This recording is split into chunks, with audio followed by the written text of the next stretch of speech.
Here is my AI project, and I have used here YOLO V5 version 5 and performance object detection, and this is the code I have built. And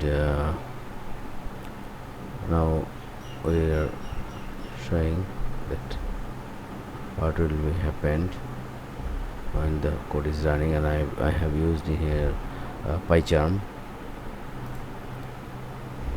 This is the my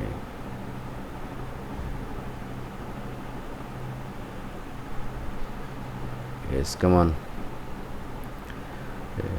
So a little bit slow.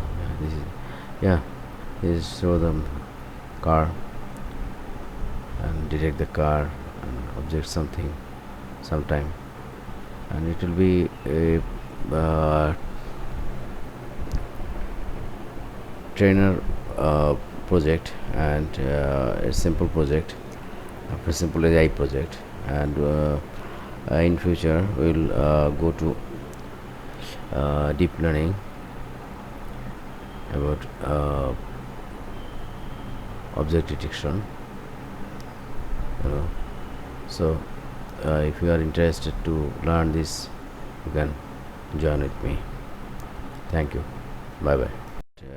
A simple project, a simple AI project, and in future we'll